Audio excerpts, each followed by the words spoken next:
Hello everyone, आप सभी दोस्तों का स्वागत है। इस वीडियो में हम लोग देखने वाले हैं एचडीबी फाइनेंशियल सर्विसेज आईपीओ को। एचडीबी फाइनेंशियल सर्विसेज आईपीओ को यदि हम लोग देखें तो इस आईपीओ के रिगार्डिंग जो आप लोगों ने डाउट रेज किया है उस डाउट को इस वीडियो में हम लोग कवर करने की कोशिश करेंगे। साथ साथ लेटेस्ट यहाँ पे जो अपडेट निकल कर रही है उस अपडेट को भी हम लोग देखने वाले हैं। सो वीडियो को अंत तक देखिएगा और ऐसे ही daily IPO pre market premium और स्टॉक स्पेसिफिक अपडेट के लिए चैनल को सब्सक्राइब कर लीजिए। साथ ही कमेंट्स में टेलीग्राम ग्रुप का लिंक दिया गया, वहाँ भी जुड़ सकते हो टाइमली अपडेट के लिए। फर्स्ट ऑफ ऑल, जो आप लोगों की तरफ से कंफ्यूजन आ रही है कि यहाँ पे आपको देखा जाए तो शेयर होल्डर्स कैटेगरी, यानी कि आपको जो शेयर होल्डर्स कैटेगरी में जो ऑप्शन देखने को मिल रही है कि यहाँ पे number of time subscription figure हम लोगों ने इवनिंग वाले वीडियो में देखा था, वहाँ पे आपको अदर्स की ऑप्शन देखने को मिला। अदर्स मींस यहाँ पे शेयर होल्डर्स की फिगर वहाँ पे देखने को मिली थी, जो भी फिगर अदर्स में काउंट की जा रही है कि नंबर ऑफ टाइम से आईपीओ सब्सक्राइब हुई है, तो वहाँ पे आप लोगों को शेयर होल्डर्स कैटेगरी में हम लोगों को देखने को मिला है सब्सक्रिप्शन फिगर। और रही बात इस कंपनी में शेयर होल्डर्स कैटेगरी में यदि आप अप्लाई करते हैं तो अलॉटमेंट मिलने की चांस किस लिए और किस तरीके से बनती हुई देखने को मिल रही है, उसके बारे में बात करते हैं। यहाँ पे देखा जाए तो जो शेयर होल्डर्स कैटेगरी में आपको अलॉटमेंट मिलेगी वो प्रोपोर्शनेट बेसिस पे यहाँ पे मिलेगी, यानी कि जिन्होंने पहले 13 लॉट अप्लाई किया होगा, लगभग 2 लाख तक की यहाँ पे एप्लीकेशन अप्लाई करने की यहाँ पे छूट देगी, यानी कि 2 लाख तक एप्लीकेशन आपको शेयर होल्डर्स कैटेगरी में अप्लाई कर सकते हैं। तो 13 लॉट जिन्होंने अप्लाई किया होगा उनको यहाँ पे पहले 1 लॉट दिया जाएगा। देन यहाँ पे 12 लॉट जिन्होंने अप्लाई किया होगा उनको यहाँ पे 1 लॉट दिया जाएगा।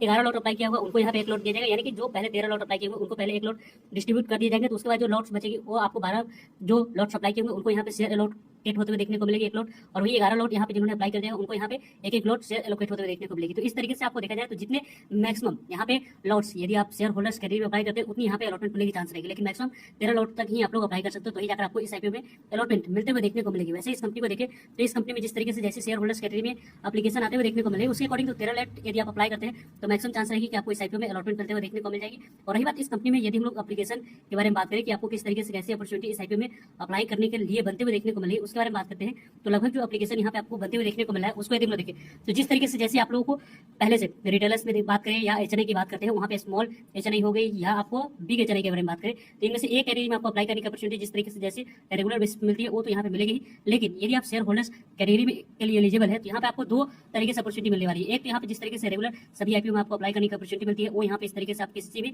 इन तीनों कैटेगरी में से एक कैटेगरी को अप्लाई कर सकते हैं, साथ साथ आप शेयर होल्डर्स कैटेगरी में भी अप्लाई कर सकते हैं। तो इस तरीके से आपको शेयर होल्डर्स कैटेगरी में भी अप्लाई करने की अपॉर्चुनिटी मिलेगी, यानी कि 2 तरीके से एक ही डीमेट अकाउंट से 2 एप्लीकेशन आप अप्लाई कर सकते हैं एचडीबी फाइनेंशियल आईपीओ में। और वैसे भी देखा जाए तो 3 तरीके से किनके द्वारा अप्लाई किया जा सकता है, तो हम लोगों ने देखा कि पीछे की किस तरीके से 3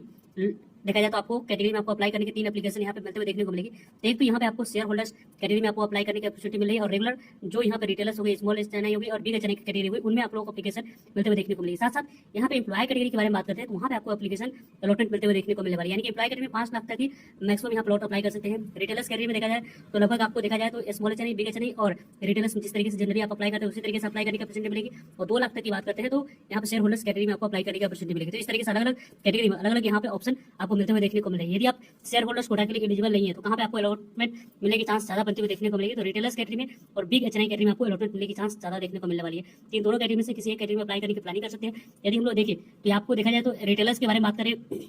और साथ साथ बिग एचएनआई कैटेगरी के बारे में बात करते हैं, स्मॉल एचएनआई कैटेगरी में और शेयर होल्डर्स कैटेगरी के बारे में बात करें तो शेयर होल्डर्स कैटेगरी में आप जितने मैक्सिमम 13 लॉट अप्लाई कर सकते हैं तो वहाँ पे अलॉटमेंट मिलने की चांस ज्यादा रहेगी। देन यहाँ पे देखा जाए तो रिटेलर्स कैटेगरी में अलॉटमेंट मिलने की चांस आपको ज्यादा रहेगी। देन बिग एचएनआई कैटेगरी में आपको अलॉटमेंट मिलने की चांस ज्यादा रहने वाली है। तो अपने फंड्स के अकॉर्डिंग अलग अलग कैटेगरी में अप्लाई करने की प्लानिंग कर सकते हैं। यहाँ पे आप देख सकते हैं किस तरीके से कैसे आप लोगों को यहाँ पे एप्लीकेशन लगानी है। देख सकते हैं कि यहाँ पे ओनली आप रिटेलर्स कैटेगरी में भी अप्लाई कर सकते हैं। यदि आप स्मॉल एचएनआई कैटेगरी में अप्लाई करने की प्लानिंग करें वहाँ पे भी 1 लॉट अप्लाई कर सकते हैं, या बिग एचएनआई कैटेगरी में आप लोग अप्लाई करने की प्लान करें तो उसके लिए आप लोग जिस तरीके से जैसी प्रोसेस फॉलो करते हैं वो यहाँ पे आपको अप्लाई करने की अपॉर्चुनिटी मिलते हुए देखने को मिलेगी। लेकिन यहाँ पे ओनली शेयर होल्डर्स कैटेगरी में भी अप्लाई करने की प्लानिंग कर रहे हैं तो यहाँ पे आपको 2 लाख तक की बिड की एप्लीकेशन की लगाने की आपको छूट मिल रही है। लेकिन यदि आप ओनली एम्प्लॉय कैटेगरी में अप्लाई करने की प्लानिंग कर रहे हैं तो वहाँ पे 5 लाख तक की एप्लीकेशन लगाने की अपॉर्चुनिटी मिलते हुए देखने को मिलेगी। लेकिन यदि आप employ category shareholders category में अप्लाई करने की प्लानिंग करें वहाँ पे भी आपको अप्लाई करने की अपॉर्चुनिटी मिलते हुए देखने को मिलेगी। दूसरी यहाँ पे देखा जाए तो एम्प्लॉय कैटेगरी शेयर होल्डर्स और रिटेलर्स या एचएनआई इनमें से तीनों के लिए एलिजिबल है, तो तीनों में आप लोगों को अप्लाई करने की अपॉर्चुनिटी मिलते हुए देखने को मिलेगी। इसमें तो कॉमन सभी एलिजिबल है। यहाँ पे देखा जाए तो दोनों के लिए अलग अलग क्राइटेरिया। यदि आप 18 जून से पहले एचडीएफसी बैंक के शेयर को बाइंग किए होंगे तो शेयर होल्डर्स कैटेगरी में आपको अप्लाई करने की अपॉर्चुनिटी